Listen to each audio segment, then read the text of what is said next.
தந்தை, மைந்தன், தூய ஆவியானவர் திருப்பெயராலே ஆமேன். கண்களை மூடி தலைகளை தாழ்த்தி நாம் எல்லாம் வல்ல இறைவனை நோக்கி வேண்டுதல் செய்வோம். நேசிக்கிற நல்ல ஆண்டவரே, இந்த காலை பொழுதுக்காக உமக்கு நாங்கள் நன்றி செலுத்துகின்றோம். அன்பின் ஆண்டவரே, உம்முடைய கிருபை அது காலைதோறும் புதிதாக இருக்கின்றது.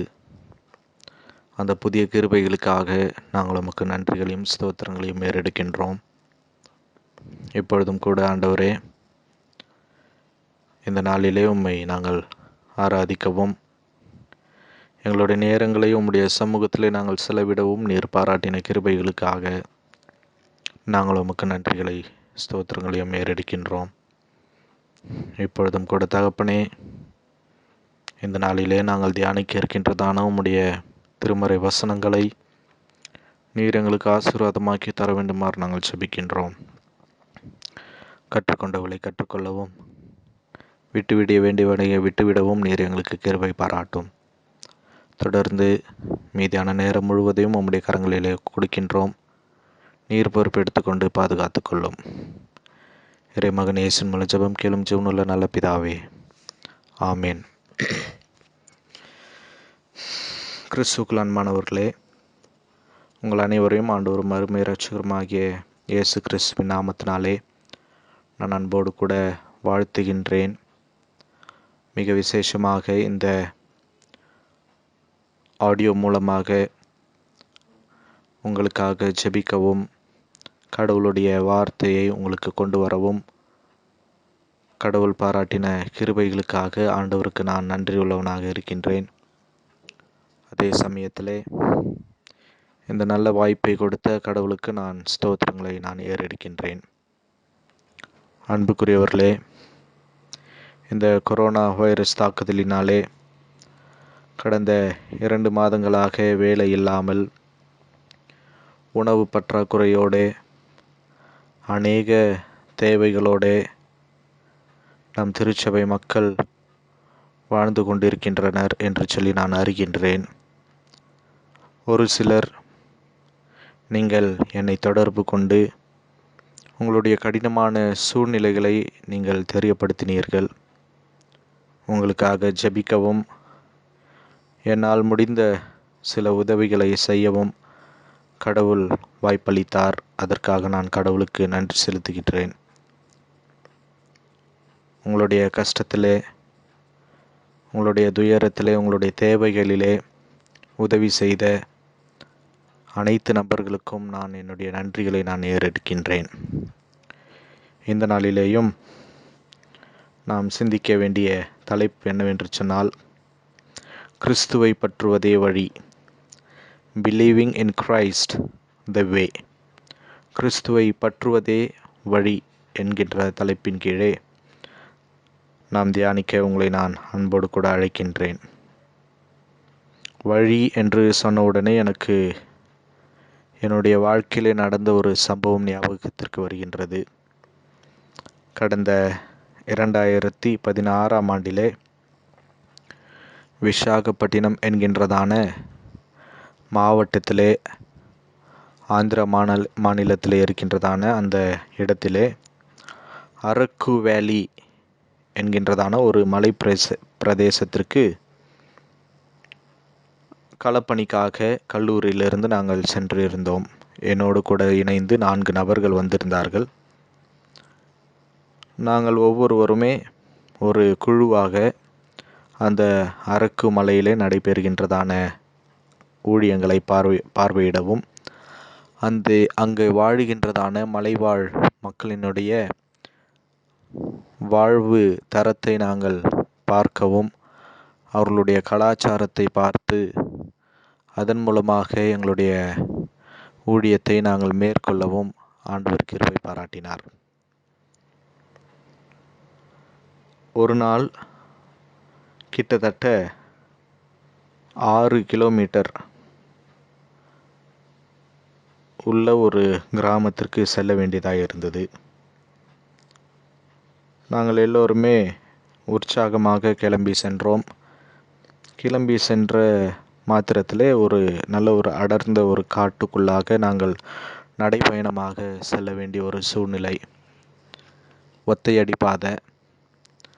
அந்த பாதைக்குள்ளே நாங்கள் கடந்து சென்று கொண்டிருக்கின்றோம். ஏற்றமும் இறக்கமுமாக, மலை என்பதனாலே ஏற்றமும் இறக்கமுமாக குறுகலான பாதைகளிலே நாங்கள் நடந்து சென்றோம். செல்லுகின்ற பொழுது பாதி தூரம் சென்று விட்டோம். செல்லுகின்ற பொழுது 2 ஒற்றையடி பாதை வந்தது. 2 வேஸ் வந்தது. அதில் எந்த வழியை நாங்கள் போகணும் அப்படிங்கிற ஒரு சந்தேகத்தோடு நாங்கள் குழம்பி போய் அங்கேயே நின்று விட்டோம். ஒருவேளை திரும்பி போயிடணும் அப்படின்னு பார்த்தாலும் சாயங்காலமான சூழ்நிலை, சாயங்காலமாகிவிட்டது. இருட்டு சூழ்நிலை, திரும்பி செல்வதும் கடினம். நேராக போனோம் அப்படின்னாலும் கொஞ்சம் கஷ்டம்தான். நாங்கள் ஜெபித்தோம். நாங்கள் 4 பேரும் அதே இடத்துல முழங்காற்படியிட்டு ஜெபித்தோம். ஜெபித்து, ஆண்டவரே எங்களுக்கு வழியை காட்டும் என்று சொல்லி நாங்கள் கேட்டோம்.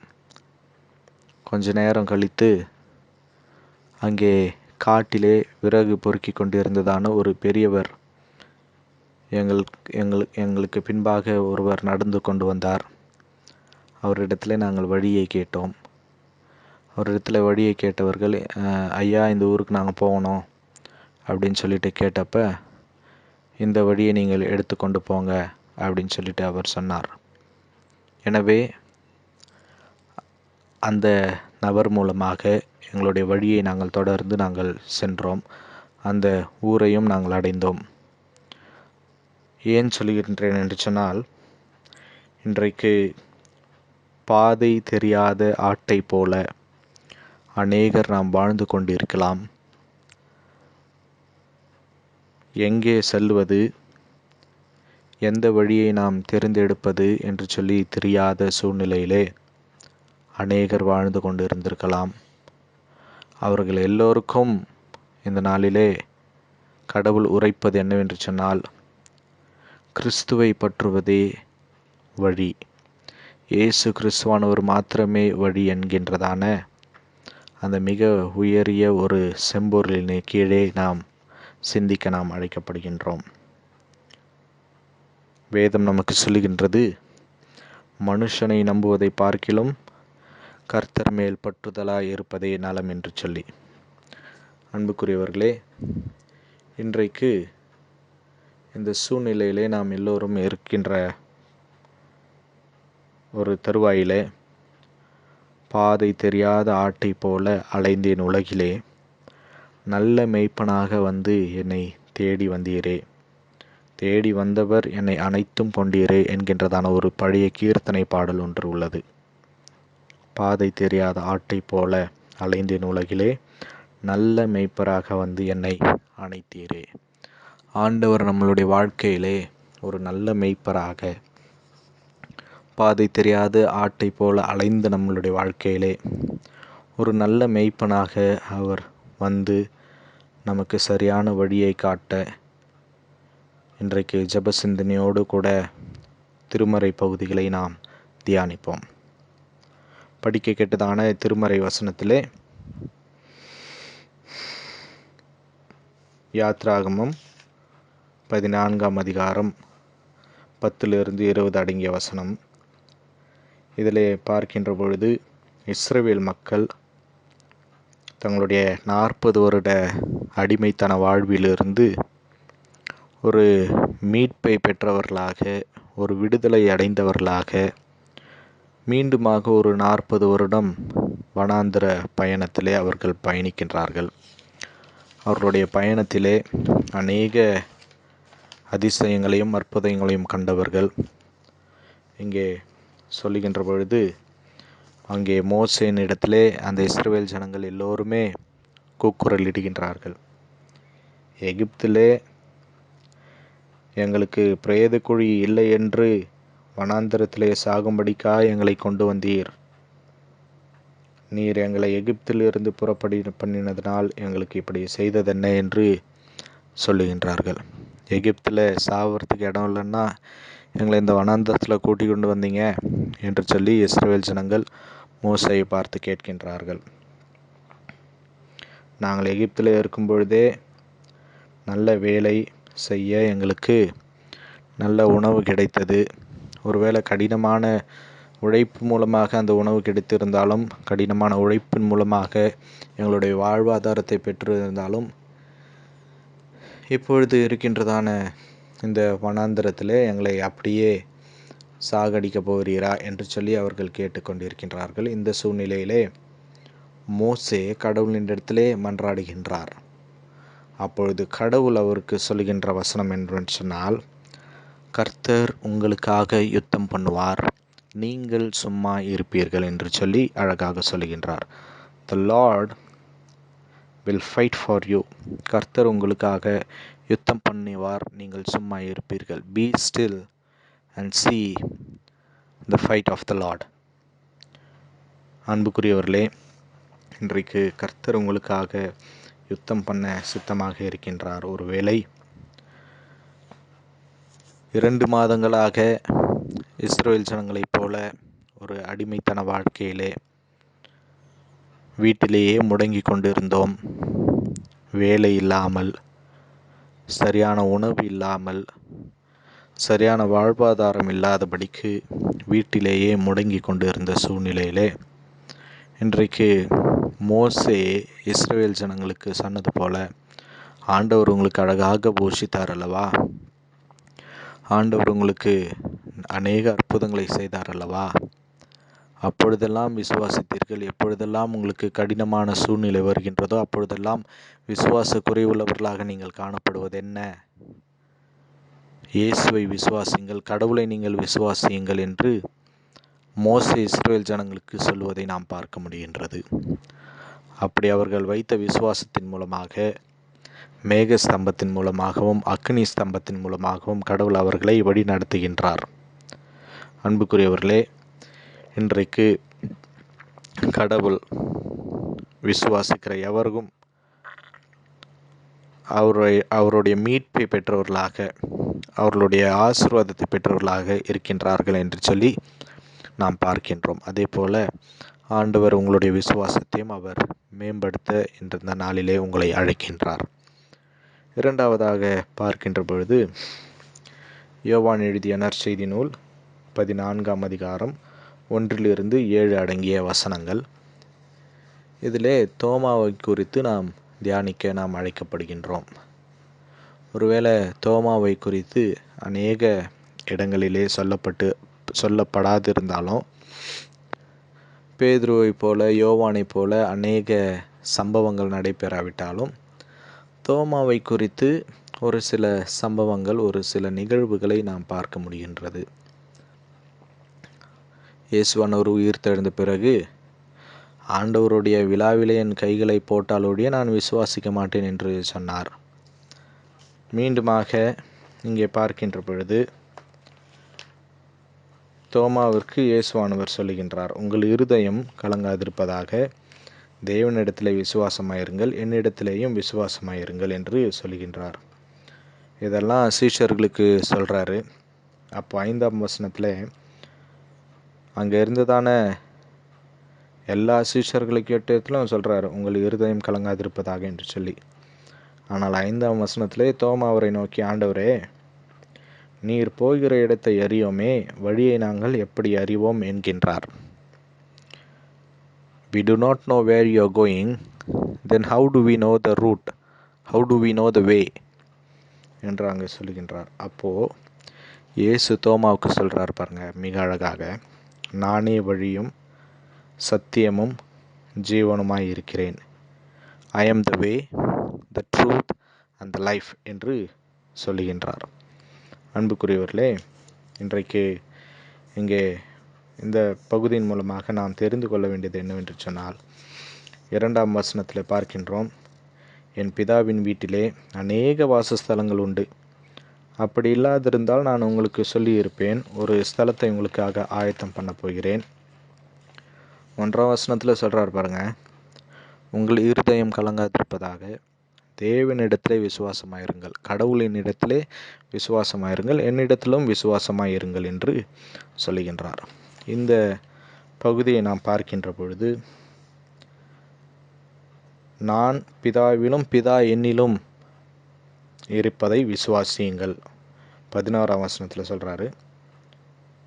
அப்படி என்று சொன்னால் இயேசுவானவர் தான் பிதா, பிதாவானவர் தான் இயேசு என்கின்றதான அந்த நம்பிக்கையை நாம் கொள்ள வேண்டும். ஒருவேளை இந்த பகுதியானது இயேசுவானவருடைய திரித்துவ நாமத்தை குறித்து மிக அழகாக போதிக்கின்ற ஒரு பகுதியாக கூட இறையியலாளர்கள் சொல்லுகின்றார்கள். த பேஸ் ஃபார் ட்ரினிடேரியன் கான்செப்ட் என்று சொல்லுகின்றார்கள்.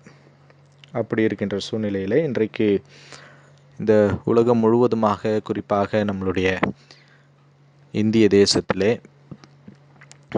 அநேக திருச்சபைகள் உண்டு, அநேக டினாமினேஷன்ஸுகள் உண்டு.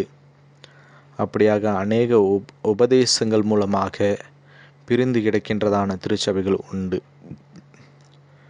எடுத்துக்காட்டிற்கு யெகோவா விட்னஸ், யெகோவா சாட்சி, ஒன்லி ஜீசஸ், இயேசுவானவரை மட்டுமே அவர்கள் நம்புவார்கள். ஹோலி ஸ்பிரிட், பரிசுத்தாவியை மட்டுமே அவர்கள் நம்புவார்கள். இப்படி இருக்கின்றதான ஒரு காலகட்டம் கிறிஸ்தவர்களுக்குள்ளே ஒரு மிகப்பெரிய ஒரு பிளவு ஏற்பட்டிருப்பதையும் நாம் காண முடிகின்றது. Doctrinal differences, denominational differences. இதன் மத்தியிலே நாம் சிறு வயது முதற்கொண்டு நமக்கு போதிக்கப்பட்டிருக்கின்றதான போதனைகள், நம்மளுடைய விசுவாசங்கள், இவை எல்லாமே அந்த பிதா, குமாரன், பரிசுத்த ஆவி என்கின்றதான அந்த மூவொரு கடவுளை பற்றுகின்றதான விசுவாசத்திலே நாம் எல்லோரும் வளர்ந்து இருக்கின்றோம். அதனால தான் நமக்கு இருக்கின்றதான நிசைய விசுவாச பிரமாணத்திலும் அப்போஸ்தல விசுவாச பிரமாணத்திலும் நாம் இப்படியாக சொல்லுவோம் அல்லவா, எல்லாவற்றையும் படைத்த கடவுளை விசுவாசிக்கின்றேன், கன்னிமரியாளிடத்தில் உற்பவித்து பிறந்தார் என்று விசுவாசிக்கின்றேன், இயேசுவானவர் கன்னிமரியாளிடத்திலே உற்பத்தி பிறந்தார் என்று விசுவாசிக்கின்றேன், அவர் மரித்தார், உயிர்த்தார், 3ஆம் நாள் உயிரோடு கூட எழுந்திருந்தார், பரமண்டத்துக்கு ஏறி பரிசுத்த ஆவியாகிய கடவுளாக வீற்றிருக்கின்றார் என்றும் நான் விசுவாசிக்கின்றேன். இந்த ஒரு விசுவாசத்தின் அடிப்படையிலே நாம் வளர்ந்து கொண்டிருக்கின்றோம். We believe in Trinity God. மூவொரு கடவுளை நாம் நம்புகின்ற ஒரு கூட்டமாக, ஒரு கிறிஸ்துவ கூட்டமாக, மெய்யான கிறிஸ்துவ கூட்டமாக நாம் இருக்கின்றோம். அதனால தான் சொல்கிறாரு, உங்களுடைய இருதயம் கலங்காதிருப்பதாக என்று சொல்லி. Therefore, let not your heart be in trouble. ஒருவேளை அன்புக்குரியவர்களே, இந்த கொரோனா வைரஸ் மூலமாக அநேக சோதனைகளோடு கூட, வேதனைகளோடு கூட நீங்கள் வாழ்ந்து கொண்டிருக்கலாம். பொருளாதார வீழ்ச்சியிலே, பேசிக் திங்ஸ், உணவு, உடை, உறைவிடம் இல்லாமல் நீங்கள் வாழ்ந்து கொண்டிருக்கலாம். ஐயோ, எனக்கு சாப்பிடுவதற்கு எதுவுமே இல்லையே என்று சொல்லி கலங்கி கொண்டிருக்கலாம். சரியான வேலை இல்லையே என்று சொல்லி கலங்கி கொண்டிருக்கலாம். உங்களுடைய எதிர்காலத்தை குறித்த கலக்கம் உங்களுக்கு இருக்கலாம். இந்த கொரோனா வைரஸ் எல்லாம், லாக்டவுன்லாம் முடிந்தது பிறகு கடன் பிரச்சனை வரப்போதே, கடைக்காரன் வந்து வீட்டாண்ட நிற்க போகிறானே என்கின்றதான கலக்கம் உங்களுக்குள்ளே இருக்கலாம். வங்கியிலே லோன் கட்ட வேண்டும் என்கின்றதான கலக்கம் இருக்கலாம். வாடகை கொடுக்க வேண்டுமே என்கின்றதான கலக்கம் உங்களுக்கு இருக்கலாம். வியாபாரத்தில் தோய்வு என்கின்றதான கலக்கம் உங்களிடத்தில் இருக்கலாம். இந்த கலக்கம் எல்லாவற்றும் சூழ்நிலையிலே இயேசுவானவர் சொல்கின்றார், உங்கள் இருதயம் கலங்காதிருப்பதாக, உங்கள் இருதயம் கலங்காதிருப்பதாக என்று சொல்லி. அன்புக்குரியவர்களே, 40 வருடம் இஸ்ரவேல் மக்களை வழிநடத்தின அதே கடவுள், கலங்கி போயிருந்ததான சூழ்நிலையிலே வாழ்ந்து கொண்டு இருந்த அந்த ஸ்ரீஷர்களுடைய வாழ்க்கையிலே உங்களுக்கு சமாதானம் என்று சொல்ல கடவுள், அதே கடவுள் இப்பொழுது சொல்லுகின்றார், நானே வழியும், நானே சத்தியமும், நானே ஜீவனுமாய் இருக்கின்றேன், என்னை இல்லாமல் பிதாவின் இடத்திலே வேறு யாரும் வர முடியாது என்று சொல்லி மிக அழகாக சொல்லுகின்றார். அந்த இயேசுவானவரை நாம் விசுவாசிப்போம். நம்மளுடைய வாழ்க்கையிலே ஆசீர்வாதத்தை நாம் பெற்றுக்கொள்வோம். ஆண்டவர் நமக்கு சரியான பாதையை காட்டுவார் என்கின்றதான நம்பிக்கையோடு நாம் தொடர்ந்து இந்த உலகத்திலே பயணிப்போம். கடவுள் தாமே நம்மை ஆசீர்வதிப்பாராக. ஆமென். ஜெபிப்போம். அன்பும் அருளுமார் நிறைந்த ஆண்டவரே, மீண்டுமாக உமக்கு நாங்கள் நன்றி செலுத்துகின்றோம். கிறிஸ்துவை பற்றுவதே வழி என்கின்றதான தலைப்பின் கீழே நாங்கள் தியானித்தோம். அப்படியாக சுவாமி, உம்மை பின்பற்றி உம்முடைய விசுவாசத்திலே நாங்கள் வளர்ந்தவர்களாக நீர் கிருபை பாராட்ட வேண்டுமாறு நாங்கள் ஜெபிக்கின்றோம். தொடர்ந்து சுவாமி, நீர் எங்களுக்கு வேண்டிய எல்லா விதமான தேவைகளையும் சந்திக்க வேண்டுமாறு நாங்கள் ஜெபிக்கின்றோம். உங்கள் இருதயம் கலங்காதிருப்பதாக என்று சொன்னவர், கலங்கி போயிருக்கின்றதான எங்களுடைய திருச்சபையின் பிள்ளைகளுடைய வாழ்க்கையிலே நீர் ஆண்டவரே மெய்யான கடவுளாக, நீரே வழியும் சத்தியமும் ஜீவனுமாக இருந்து அவர்களுடைய எல்லா விதமான கலக்கத்தையும் நீர் போக்க வேண்டுமாறு நாங்கள் ஜெபிக்கின்றோம். தொடர்ந்து தகப்பனே, இந்த நாளை உம்முடைய கரங்களிலே கொடுக்கின்றோம். இந்த வாரம் முழுவதுமாக நீர் எங்களுக்கு தேவையான எல்லாவற்றையும் சந்திக்க வேண்டுமாறு நாங்கள் ஜெபிக்கின்றோம். எங்களை முற்றிலுமாக தாழ்த்தி உம்முடைய கரங்களிலே ஒப்பு கொடுக்கின்றோம். ஆண்டவரை, சிறியோர் முதல் பெரியோர் மட்டும் பேர் பேராய் தொட்டு ஆசீர்வதித்தருளும். மீட்பர் இயேசுவின் ஜெபம் கேளும் ஜீவனுள்ள நல்ல பிதாவே, ஆமீன். எல்லோரும் சேர்ந்து கடவுளுடைய ஜெபத்தை சொல்லுவோம். பரமண்டலங்களில் இருக்கிற எங்கள் பிதாவே, உம்முடைய நாமம் பரிசுத்தப்படுவதாக, உம்முடைய ராஜ்யம் வருவதாக, உம்முடைய சித்தம் பரலோகத்திலே செய்வது போல பூமியிலையும் செய்யப்படுவதாக. அன்றன்றைக்குள்ள ஆகாரத்தை இன்று எங்களுக்கு தாரும். எங்களுக்கு விரோதமாய் குற்றம் செய்கிறவர்களுக்கு நாங்கள் மன்னிக்கிறது போல எங்கள் பாவம் குற்றங்களை எங்களுக்கு மன்னியும்.